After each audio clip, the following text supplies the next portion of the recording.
Vision Bangla television. গাজীপুরের দৌলতপুর সরকারি প্রাথমিক বিদ্যালয় শিক্ষা ও পুষ্টিতে এগিয়ে থাকলেও নিরাপত্তার অভাবে ঝুঁকিতে কোমলমতি শিশুরা। ভারপ্রাপ্ত প্রধান শিক্ষক নার্সিসা আক্তার ম্যাডামের তত্ত্বাবধানে স্কুল ফিডিং ও মা সমাবেশ নিয়মিত চলেও স্কুলের চারপাশে বাউন্ডারি দেয়াল না থাকায় প্রতিদিন চুরির ঘটনা ঘটছে। চুরি যাচ্ছে চেয়ার, টেবিল, ফ্যান ও বিদ্যুতের তার। আবার আশেপাশে জঙ্গল থাকায় ক্লাসে ঢুকে পড়ছে সাপ বিচ্ছু। এতে আতঙ্কে আছেন শিক্ষক শিক্ষার্থীরা। দ্রুত বাউন্ডারি দেয়াল নির্মাণের দাবি জানিয়েছে এলাকাবাসী। বিস্তারিত মেহেদী হাসান হীরা, ভিশন বাংলা টিভি। দৌলতপুর সরকারি প্রাথমিক বিদ্যালয় ভারপ্রাপ্ত প্রধান শিক্ষক। আচ্ছা ম্যাডাম, আমাদের একটু জানাবেন যে সরকার যে টিউশনির ব্যবস্থা করেছে এর ফলে টিউশনির পর থেকে শিক্ষক ছাত্রছাত্রীদের উপস্থিতি বেড়েছে কিনা এবং তাদের শিক্ষার মানটা আগের চেয়ে বেড়েছে কিনা? সরকার টিফিন দেওয়ার পর থেকে আল্লাহর রহমতে আগের চাইতে শিক্ষার্থীর সংখ্যা অনেক বেড়েছে, উপস্থিতির হার বেড়েছে এবং পড়াশোনায় তারা মনোযোগ দিচ্ছে।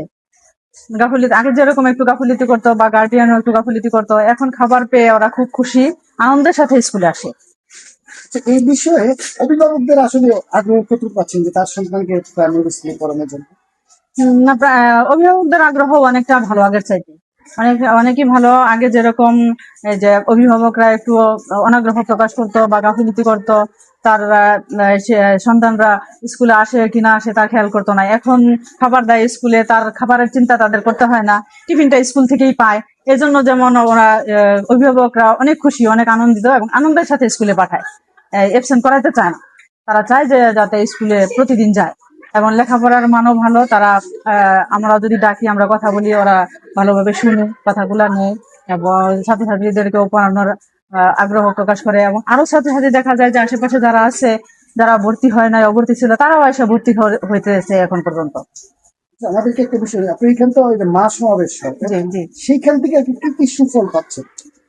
হ্যাঁ, মা সমাবেশে আগেও মা সমাবেশ হয়েছে, এখনো মা সমাবেশ আমরা করছি, যে কিছুদিন আগেও করলাম।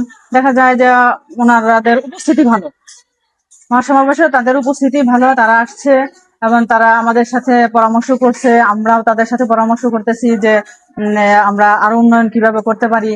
তারপরে যে ইয়ারা অভিভাবক যারা আছে, মারা যারা আছে, তারা তাদের ছেলে মেয়েদেরকে পড়াশোনার ব্যাপারেও তারা খুব আগ্রহ এবং আমলে নিচ্ছে এটা। তারা যাতে আমরা যেভাবে বলি তারা ওইভাবে আমাদের কথায় সাড়া দেয়। আর এখন যে বর্তমান সরকার স্কুলে, প্রাইমারি স্কুলে যে সুন্দর একটা ব্যবস্থা করছে, যে খাবারের ব্যবস্থা করা হয়েছে, এর জন্য বর্তমান সরকারকে আমরা সাধুবাদ জানাই, অসংখ্য ধন্যবাদ। যে প্রাইমারি স্কুলে শিক্ষার্থীরা আগে তেমন একটা আসতে চাইতো না, এখন খাবার দেওয়া হয় এই আনন্দে। তারা স্কুলে ঠিক মতো আসতেছে এবং পড়ালেখার মানও ভালো হচ্ছে, তারা পড়ার দিকেও খেয়াল করতেছে, শিক্ষকদের কথাও শুনে মনোযোগ দিয়ে। আমরা যা বলি, আমার শিক্ষকরা, আমরা যারা আছি, আমরাও খুব খুশি, ছাত্রছাত্রীরাও খুশি এবং অভিভাবকরাও খুশি, আনন্দিত যে না, প্রাইমারি স্কুলে এখন খাবার দেয় আর আমাদের টিফিনের চিন্তা করতে হয় না, এবং বাচ্চাগুলাও খাবার পেয়ে অনেক আনন্দিত। এজন্য আমরা এই সরকারকে অনেক অনেক ধন্যবাদ জানাই। আচ্ছা ম্যাডাম, আরেকটা বিষয় বলতে জানাবেন যে এই স্কুলে কিছু সমস্যা রয়েছে, যেমন ওই সাপ বিচ্ছু ক্লাসে চলে আসে এবং বিদ্যুৎ তার চুরি হয়, এই বিষয়গুলো একটু আমাদের জানান তো, কি কি প্রয়োজন? যে আমাদের স্কুলটা দৌলতপুর সরকারি প্রাথমিক বিদ্যালয়, এখানে আমাদের এই স্কুলে অনেক সমস্যা আছে। সমস্যা হচ্ছে আমাদের এখানে বাউন্ডারি নাই, বাউন্ডারির অভাবে এখানে চোর যখন তখন এখানে ঢুকতেছে, বিভিন্ন সময় চুরি হইতেছে, স্কুলের প্রয়োজনীয় জিনিস চুরি হয়ে যাচ্ছে, আমার জানালা গ্রিল কাটতেছে। আমরা এই সমস্যাতে স্কুলের তার চুরি করে নিয়ে যাচ্ছে, আমরা মানে এরকম একটা সমস্যার মধ্যে আছি। আবার বাউন্ডারি কারণে, বাউন্ডারি নাই, এই জন্য যে সাপ বিচ্ছু স্কুলে ঢুকতেছে, বাচ্চারা সবসময় আতঙ্কে থাকে। আর তারপরে আমাদের সমস্যা হচ্ছে আমাদের স্কুলের শিক্ষক সংকট। আমাদের এখানে প্রধান শিক্ষক নাই 24 সাল থেকে, আর 22 সাল থেকে আমাদের এখানে আরেকজন সহকারী শিক্ষক নাই, শূন্যপদ। আমরা এখন 4 জন শিক্ষক কর্মরত আছি, একজন প্রশিক্ষণে আছে, আর 3 জন আমরা স্কুলে কর্মরত আছি। আমাদের বর্তমান সরকার আমাদের শিশুদের জন্য সকল প্রাথমিক বিদ্যালয়ে যে টিফিন ব্যবস্থাটা করেছে, এটা আমাদের শিশুদের জন্য বা সকল প্রাথমিক বিদ্যালয়ের জন্য অত্যন্ত উপকারী একটা ব্যবস্থা। আর এক্ষেত্রে শিক্ষার্থীদের অনেক বিদ্যালয়ের উপস্থিতি অনেক বেড়েছে, অভিভাবকরা তাদের সন্তানদের নিয়মিত বিদ্যালয়ে পাঠাচ্ছেন, আর শিক্ষার্থীদের পড়াশোনার প্রতি অনেক বেশি আগ্রহ হয়েছে। আমরাও পড়ানোর প্রতি অনেক বেশি আগের চেয়ে আগ্রহী এবং আমাদের স্পৃহা অনেক বেড়েছে। আর এই জন্য বাংলাদেশ সরকারকে অনেক ধন্যবাদ যে আমাদের শিশুদের টিফিনের ব্যবস্থা তারা স্কুলে, বিদ্যালয়েই করেছে। সরকারি প্রাথমিক বিদ্যালয়। আগে বাসা থেকে টিফিন আনতে হতো, এখন স্কুল থেকে টিফিন দেয়। সরকারকে ধন্যবাদ এবং শিক্ষকদেরও ধন্যবাদ। আমার নাম মোহাম্মদ মাহমুদুল হাসান।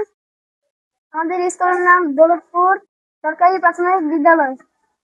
এখন টিফিনটা তোমাদের কেমন লাগতেছে? খুব ভালো লাগতেছে যে এরকম ব্যবস্থা আমাদের সরকার করে দিয়েছে।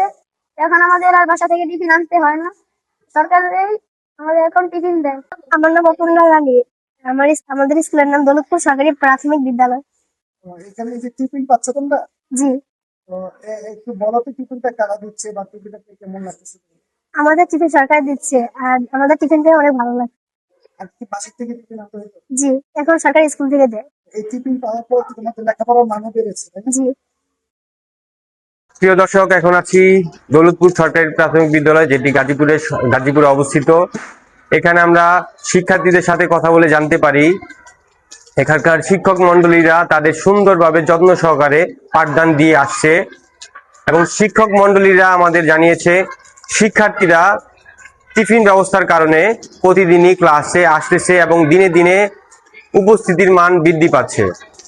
অন্যদিকে আমরা দেখতে পাই এই বিদ্যালয়টির সীমানা প্রাচীরে কোনো দেওয়াল নেই, যার কারণে যে কোনো গাড়ি এখানে বিদ্যালয়ের সামনে গাড়ি পার্কিং করে রেখে চলে যায়, এবং যে চোররা এখানকার তার, গ্রিল এবং অন্যান্য কিছু চুরি করে নিয়ে যায়। গাজীপুর থেকে মেহেদী হাসান হীরা, ভিশন বাংলা টিভি।